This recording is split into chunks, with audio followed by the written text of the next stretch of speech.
उस कानून को जिसको बाबा साहब ने जलाया, वो फिर उन्होंने एक मानवीय कानून बनाया। उस कानून को खत्म करने के लिए इस देश में क्या बना? आरएसएस, बीजेपी, मनुवादी लोगों ने। नमस्कार, आप देख रहे हैं एसआर आज़ाद आवाज़। शाजापुर सोशल जस्टिस के अंतर्गत शाजापुर में सामाजिक न्याय संगोष्ठी का आयोजन किया गया। कार्यक्रम की अध्यक्षता social democratic party of India के प्रदेश अध्यक्ष एडवोकेट विजयराज मालवी द्वारा किया गया तथा मुख्य अतिथि के रूप में राष्ट्रीय उपाध्यक्ष BM कामले भी शामिल हुए। कार्यक्रम में महिलाओं ने भी बढ़ चढ़कर हिस्सा लिया। साथ ही बलाई समाज के प्रदेश अध्यक्ष राधेश्याम मालवी विशेष अतिथि के रूप में शामिल हुए। समाज को जागृत किया व संविधान के मूल रूप को जीवन में धारण करने की ओर प्रकाश डाला। कार्यक्रम में कई कमेटी के पदाधिकारी कार्यकर्ताओं के साथ सैकड़ों लोग शामिल हुए। देखते रहें एसआर आज़ाद आवाज़। अभी भी आपने चैनल को सब्सक्राइब नहीं किया तो सब्सक्राइब करें, बेल आइकन पर क्लिक करें ताकि हर खबर आपके घर। कमेंट, लाइक, शेयर करें। नमस्कार। कानून था क्या? आपका कानून ये था कि जो जिस जात में पैदा हुआ है वो उसी जात में रह के मर जाएगा, और मर ही नहीं जाएगा, जीते जी भी उसी जात में रहेगा, मरने के बाद भी उसकी जात में जाएगी।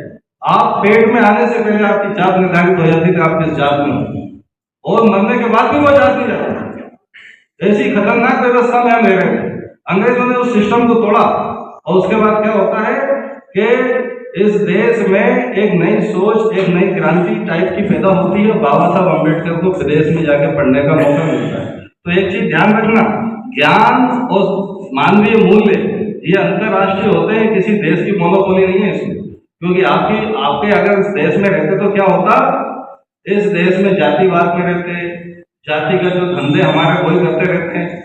वाल्मीकि समाज का काम वाल्मीकि समाज का आदमी करता, भलाई समाज का काम भलाई समाज करता, चमार समाज का आदमी चमार समाज का काम करता, ढोली काम का ढोली करता, तेली, तमोली, माली जो अपने समाज के धंधे थे उसी करते।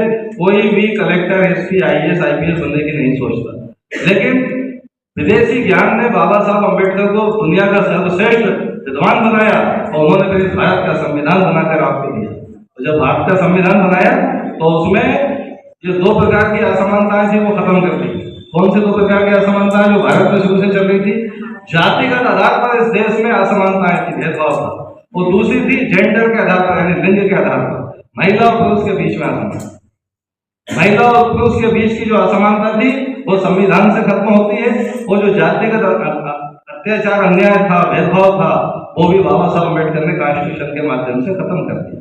उसके पहले बाबा साहब अम्बेडकर ने 1927 में इनके कानून मनुस्मृति को जलाया था, जिसमें लिखा है कि अगर कोई नीची जात में विद्या पाता है तो यानी सांप को दूध पिलाने के समान। अगर कोई व्यक्ति धर्म का श्लोक बोल देता तो उसकी जवाब काट के फेंक दी जाए। तो वो उस कानून को जिसको बाबा साहब ने जलाया, वो फिर उन्होंने एक मानवीय कानून बनाया। उस कानून को खत्म करने के लिए इस देश में क्या बना? आरएसएस, बीजेपी, मनुवादी लोगों ने ये संस्थाएं बनाई। ये काम क्या करती है? ये आपसे कहती है कि ये धर्म, ये हमारा मंदिर, ये हमारा धर्म है, ये धर्म हमारा खतरे में पड़ा हुआ है, और इस देश में मुसलमान तुम्हारी लड़की ले लगेगा, तुम्हारे धर्म को उठा के बन जाएगा। ऐसे जैसे मैं किताब उठा रहा हूँ ना, ऐसे लेके चला जाएगा। इस टाइप से आपको गुमराह किया जाता है। जबकि वास्तविकता क्या है?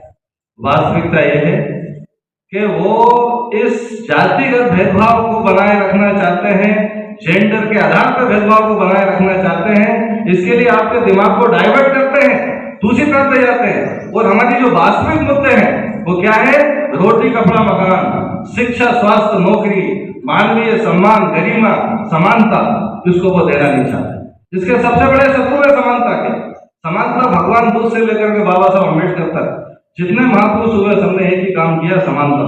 वो जितने भी समानता वाली धर्म है, चाहे सिख हो, गुरु नानक देव के प्रभाव से एक संगत एक पंगत में बिठा दिया, कोई भेदभाव नहीं। मुस्लिम समाज